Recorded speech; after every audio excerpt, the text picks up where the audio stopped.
Ever wondered what makes a poem truly unforgettable? Today we're unpacking the poem by William Wordsworth, Daffodils. We've applied our step-by-step approach to dissect this world-known poem and crafted an analysis that's easy to understand, remember and present. Whether you're a new visitor or a returning one, L&T is your go-to destination for exploring the world of English literature, especially tailored for high school students and non-native English speakers.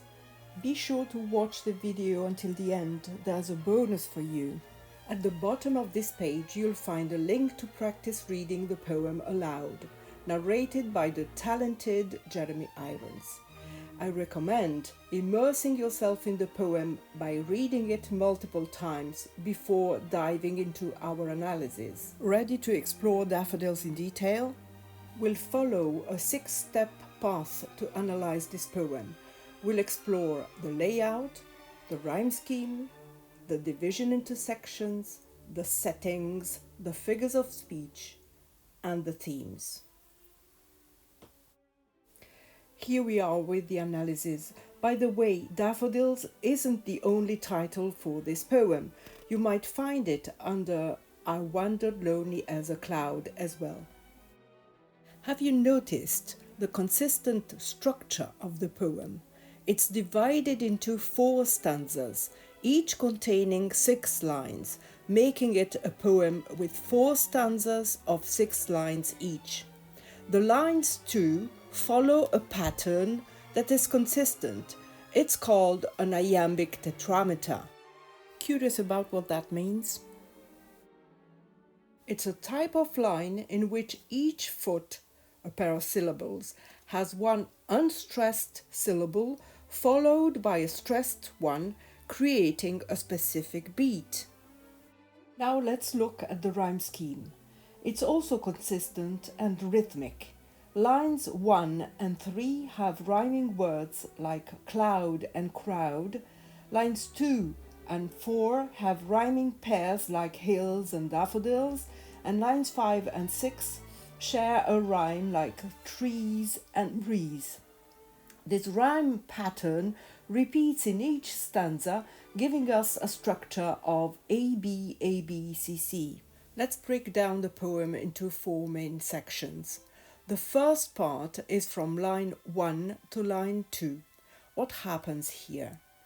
Imagine someone walking alone, just like a cloud, drifting in the sky. We'll call this part Introduction. Next we have the second part, which goes from line 3 to line 14. It describes a beautiful sight the speaker sees on his walk, dancing daffodils. This part really touches the speaker's heart. We'll name it Nature's Dance. Moving to the third part, from line 15 to line 18. Here we learn about the speaker. He's a poet who feels deeply moved by this amazing sight. We'll call this part Feeling. Lastly, we have the fourth part, from line 19 to line 24. In this section, the poet thinks back on this special moment while lying on his couch. We'll name this part Recollection in Tranquility. Let's uncover the settings now. First, let's talk about where the events take place. We've found 6 different settings in place for you. Have you noticed how the settings change? Let's explain. Over vales and hills makes us feel like we're going up, just like a cloud floating high in the sky. Then we go down with beside the lake beneath the trees, connecting us to nature. Next, we go up again with the mention of the Milky Way, followed by another descent with the margin of a bay. Lastly, we have 2 parallel settings.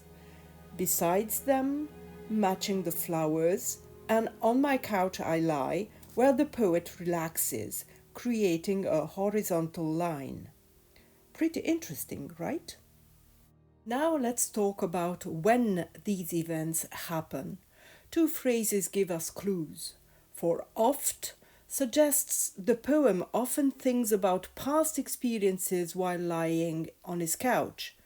The word then explains when the poem can bring back those emotions by remembering. Isn't it fascinating to explore how the settings in time and place play a role in Daffodils? Let's see the figures of speech now. I'm sure you have already heard about alliterations. They are like musical notes that play with words. Can you see how high matches with hills and when dances with once? It's simply poetic charm. And what about the simile in the first line? It's a bright light highlighting the poem's beauty, comparing the speaker to a wandering cloud. But there's more. The poet uses personifications in the first stanza, giving life to the flowers themselves. It feels like they are sharing secrets with us. Now let's discuss anastrophes. Have you come across them before? They're just like word gymnastics. They turn sentence structures around. Look for them in lines 18 and 19. Now on to the themes. The main themes is nature. Nature takes center stage in Daffodils, revealing its dual nature. On the one hand, it's a source of joy and upliftment of the human spirit, as seen in lines 15, 23 and 24. On the other hand, it's a canvas of beauty and wonder waiting to be explored, as depicted in lines 17 and 18. Let's dive into the beautiful final part of Daffodils and explore the creative process. In this last stanza, we can see a lovely mix of memories and feelings.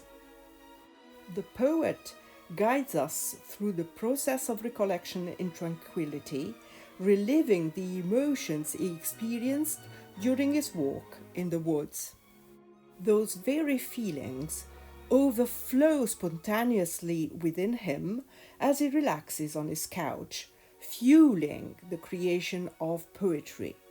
It's a powerful connection between past memories and the present moment that drives the poetic process.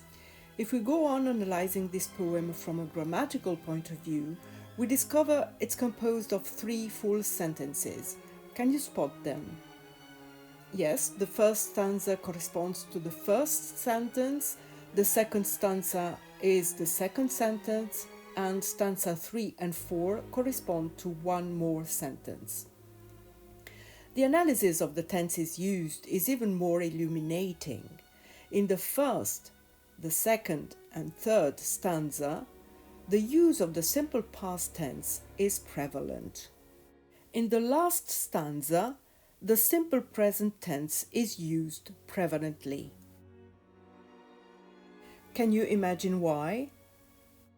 Write your answers in the comments below.